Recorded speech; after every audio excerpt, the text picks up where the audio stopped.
तो वहीं राहुल गांधी के नेता प्रतिपक्ष बनने पर सचिन पायलट ने खुशी का इजहार किया है। पायलट ने कहा कि राहुल गांधी के नेता प्रतिपक्ष बनने से विपक्ष मजबूत हुआ है। सदन में अब जनता के अहम मुद्दों को मजबूती से उठाया जा सकेगा। कांग्रेस वर्किंग कमेटी का ये सर्वसम्मति से प्रस्ताव था और इसके बाद न सिर्फ कांग्रेस बल्कि पूरा विपक्ष इंडिया गठबंधन मजबूत होगा। इससे आम जन में विश्वास पैदा हुआ है। उन्होंने कहा कि अब लोगों को यह उम्मीद है कि सदन में आम जनता की आवाज गूंजेगी। तो वहीं पायलट ने कहा कि केंद्र सरकार के पास पूर्ण बहुमत नहीं है। दो बड़े सहयोगियों के साथ में यह सरकार बनी है।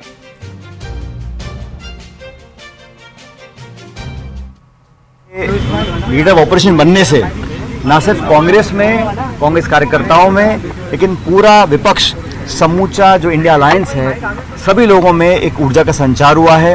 राहुल गांधी जी ने लगातार इस सरकार को चुनौती दी है, पारदर्शिता की लड़ाई लड़ी है, लोगों की आवाज़ बनने का काम किया है।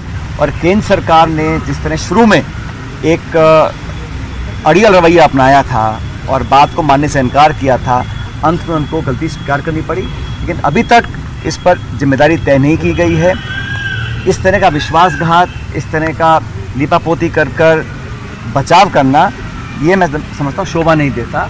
और नीट वाला इशू है, बाकी जो परीक्षा कैंसिल करी गई हैं, लगातार लोगों में भ्रम फैल रहा है कि हमारा भविष्य सुरक्षित नहीं है। और चलिए अब बात करेंगे भजनलाल सरकार की। और आज गहलोत सरकार के 6 महीनों में किए गए फैसलों की समीक्षा की गई। इस बैठक में सचिवालय में अहम मुद्दों को लेकर चर्चा हुई। आपको बता दें कि गहलोत सरकार के दौरान 6 महीनों में किए गए फैसलों की समीक्षा के लिए कमेटी बनी है और 3 महीने में सीएम को इस कमेटी को रिपोर्ट देनी है। आज की मीटिंग में इस कमेटी ने समीक्षा को लेकर के 200 पॉइंट तय किए, उन पर विस्तार से चर्चा की।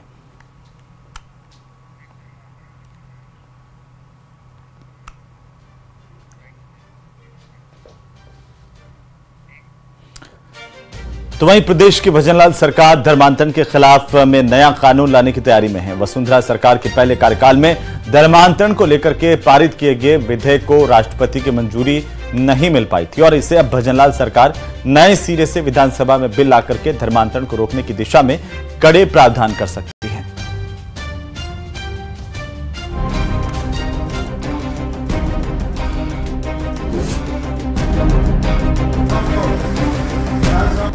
शंकर सिंह रावत ब्यावर से चौथी बार विधायक हैं, लेकिन इलाके में धर्मांतरण की घटनाओं से खासे चिंतित हैं और अपनी सरकार से कह रहे हैं कि धर्म विशेष के बाहरी लोग धर्मांतरण की गतिविधियों को लगातार बढ़ावा दे रहे हैं।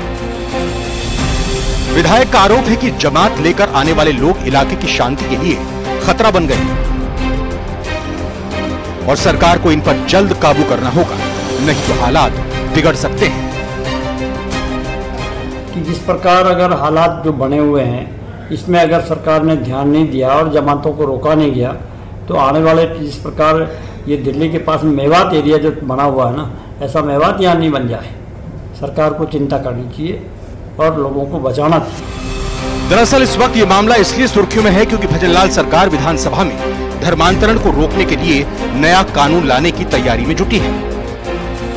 हालांकि वसुंधरा सरकार ने अपने कार्यकाल में 2008 में धर्म स्वातंत्र्य बिल पारित किया था, जिसे राष्ट्रपति की मंजूरी नहीं मिल पाई थी। उस विधेयक में किसी व्यक्ति को दूसरा धर्म अपनाने से पहले जिला कलेक्टर से मंजूरी लेने की शर्त थी। साथ ही गैर कानूनी धर्मांतरण के मामले में दोषी पाए जाने पर 5 साल की जेल की सजा का प्रावधान था। विधेयक को लेकर राजस्थान में उस समय काफी विवाद भी पैदा हुआ था। अब भजनलाल सरकार पुराने विधेयक को निरस्त कर नए सिरे से धर्मांतरण को रोकने के लिए बिल का मसौदा तैयार करने में जुटी है। इसे लेकर हाल ही में राज्य सरकार की ओर से सुप्रीम कोर्ट में हलफनामा भी पेश किया गया है। बीजेपी नेताओं का मानना है कि धर्मांतरण की बढ़ती घटनाओं को रोकने के लिए ठोस कानून का होना जरूरी है। धर्म स्वातंत्र विधेयक हम लेकर आए थे, हमने विधानसभा में पास किया था, लेकिन तत्कालीन राज्यपाल महोदय ने राजनीतिक कारणों से उस पर कुछ आपत्तियां लगाकर भारत सरकार के पास भेज दिया था। लेकिन उसके बाद में 10 प्रांतों में कम से कम ये कानून पास हो चुका है। धर्मांतरण को तो हम कहीं भी नहीं होने देंगे राजस्थान में, चाहे वो आदिवासी क्षेत्र हो, चाहे अनादिवासी क्षेत्र हो, चाहे वो शहर हो, चाहे गाँव। आपको बता दें कि बीजेपी आरोप लगाती रही है कि मेवात में विदेशी फंडिंग से हिंदुओं को जबरन मुस्लिम बनाया जा रहा है।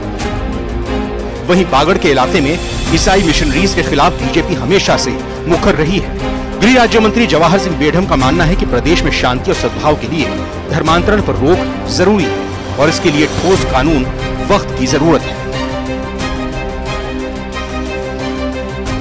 देखिए, राजस्थान के विभिन्न कोनों से जब समय समय पर ईसाई मिशनरीज या मेवात के क्षेत्र में या दूसरे धर्म के लोगों के द्वारा प्रलोभन देकर के, दबाव देकर के धर्मांतरण जैसी घटनाएं सुनी भी गई हैं और प्रशासन ने कार्रवाई भी की है।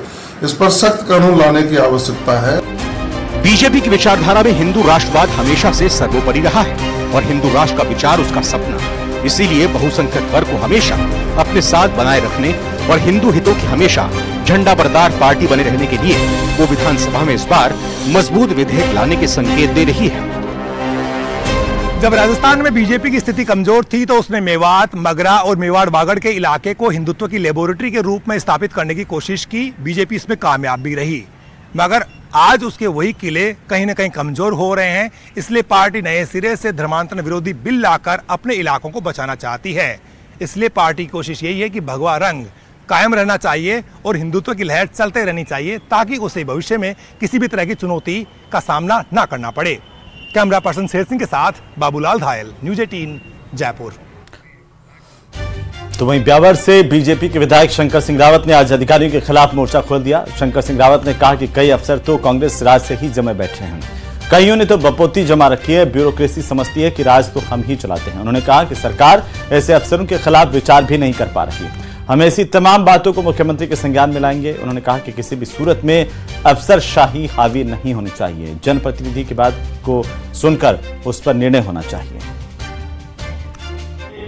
कई जगह पर हम भी सुझाव देंगे सरकार को, और निश्चित तौर के ऊपर सरकार को इसके ऊपर विचार करना चाहिए कि निश्चित तौर के ऊपर अफसरशाही जो है कांग्रेस कार्यकाल से बैठे हुए हैं और वो ऐसी बापोती जमा रखी है कि साथ में तो हम ही चला रहे हैं। ऐसे लोग हैं, सब जगह नहीं है, कुछ जगह पर आप हैं, उसके ऊपर सरकार विचार नहीं कर पा रही है। कहेंगे और चलेगा निश्चित तौर के ऊपर माननीय मुख्यमंत्री जी के और सबके ध्यान में लाया जाएगा।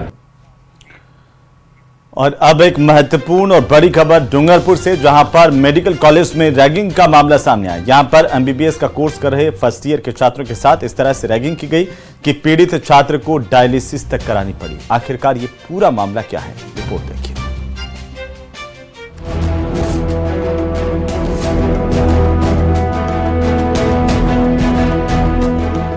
एमबीबीएस का कोर्स, रैगिंग का डोज।